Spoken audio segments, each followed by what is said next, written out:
I hope you're doing well. I've got a really weird video for you today. It's really weird. If you're looking at the title and you're thinking, Grace, that looks like a very bizarre thing to do, that's because it is.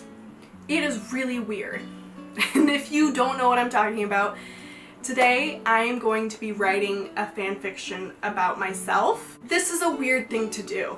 This is very weird. It's weird enough to write fan fiction about somebody else, but it's even weirder to write it about yourself. So why am I doing it? Because it sounds hilarious. If you've never read fan fiction, you're missing out. Fan fiction is incredible. It's comedy gold. I cannot express enough how hilarious fan fiction is. I'm telling you, if you've never read it, it is fantastic. Fan fiction is definitely one of my favorite things ever. Fan fiction is hilarious. It's phenomenal. I love fan fiction, and here's why. It's never good. It's always terrible. I don't think I've ever read a fan fiction ever that was like well structured, well thought out, and not just super weird. Some of the key points of fan fiction is almost always like a love story, love interest sort of a thing. It's always super dramatic. Super dramatic. Think of any normal situation and then think of the most dramatic scenario of that situation, and that's what fan fiction is over and over and over and over again with every single thing that could possibly happen. It's stupid dramatic and it has plot holes galore. The best thing about fan fiction is that it's so poorly written. In order to be good at writing, you have to start somewhere, and being a good writer, you have to go through these steps where you're not good at writing and you write stuff with bad plot holes and you write stuff that is way too dramatic to even be feasible. So it will never happen, but you know, it's still very entertaining. Some of my favorite videos to watch online are of people reading fan fiction that's made about them because it's hilarious. They're reacting to these people fantasizing these crazy dramatic things about them. The people who have fan fiction made about them all have a pretty substantial audience, and almost all of them have an audience from the age of 12 to 16 of young girls, and they're almost all boys. They're almost all male with a young female audience. I do not have that. First of all, I don't have a large audience. I think as of today I have 12 subscribers, and almost all of my subscribers are my friends and my family, and there's a good mix of boys and girls in there, and I'm pretty sure none of them are in love with me. If they are, then I don't know that. Because of this, I'm almost 100% sure that no one has written fan fiction about me, and if they have, that is super weird because I probably know you, and if I don't, then you probably have only known about me for like a week or two. So yes, this video is weird. I don't really know how this is gonna go. It's probably gonna be super silly and stupid. I think what I'm gonna do is make this a 2 or 3 part series, just because I don't see myself writing like a good story in a less than 20-minute video. So what we're doing today is we're going to be creating a character. We are going to be creating a storyline, a very vague storyline, and then probably writing the first chapter, and then I will redo the first chapter. So that's what we're doing today. Let's get into it. I have a notebook, I have a pen, and I have a coin. I want most of this to be pretty random, and if I need to, I'm gonna look stuff up. The first thing I need to do is create a character. So we have to decide on a couple things. First thing is gonna be whether or not this character is a girl or a boy. So I'm gonna do tails for boy, head for girls. It's heads. So our character is a girl. Next, we have to decide whether this character is going to be my friend or my love interest. For this, I'm going to say head for friends and tail for love interest. It's tails, so this is going to be my love interest. Most of these stories take place in one of two places, and that's either somewhere in America or somewhere in the UK. Those are two very big, very broad areas, so the first thing I'm going to do is break it down between America and the UK. I'm going to do head for America, tails for the UK. Tails. So we're gonna go into the UK. I've never been to the United Kingdom before. I have no idea what it's like, so this is going to be super interesting. Now we have to decide where in the UK this takes place. And this, this is hard because I don't really know the UK very well. I'm just gonna go to Google Maps, find the United Kingdom, and then click on something. Okay, where is this? Cambridge. I don't know where that is. Cambridge, England. Oh gosh, anyone who's from England is probably really cringing. This is from Cambridge, England. I guess is where this is gonna take place. I know nothing about this place. The next thing we need to figure out is what she looks like. The color we have is this burgundy color. So she has like dyed red burgundy hair. Next, let's figure out the color of her eyes. Green, okay. Her eyes will be green. For skin tone, it landed on black. I'm going to flip the coin to decide if she's going to be tall or short. Head for tall, tails for short. She is going to be tall. So here's what we have so far for our character. She is going to be a girl. She is my love interest. She's from Cambridge, England. She has burgundy hair. Her eyes are green. She is black. She's tall and she has very curly hair. So next, what we need to do is figure out what her name is going to be. In fanfiction, for whatever reason, the names of these characters are always hilarious. I kid you not, one time I read one where the girl's name was E-H, The whole story was about how this girl was just so average, but then she falls in love with this YouTuber, and then because she's fallen in love with this super interesting YouTuber guy, she becomes so interesting and she lives this extravagant life. How I'm going to name her is I'm going to close my eyes and hit a letter on my keyboard, and then whatever letter I pick, I'm just going to search up names that start with that letter, and then we're just going to pick a random one. Alright? X. Okay. So her name is going to start with X, and then her last name is going to be V. Okay. So according to the internet, her name is Zyla Voggs.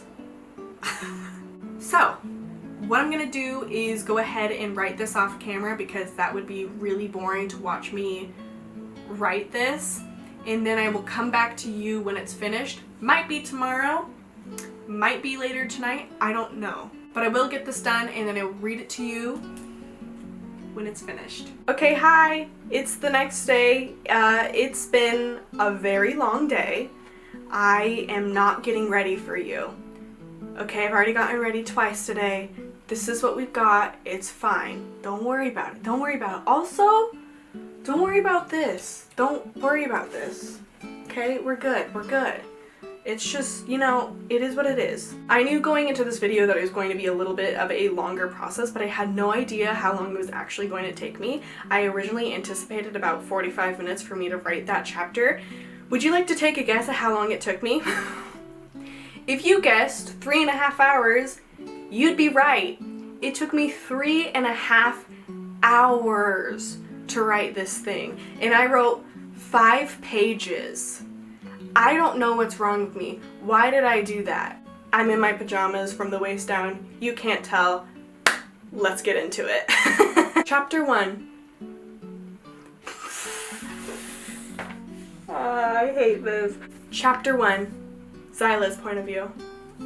I wake up to the sound of my alarm blaring. Another day in paradise. While I wake up, I lay in bed looking around my room. The sun shines in between the cracks of my curtains, bringing light to the cheap paint peeling from my walls.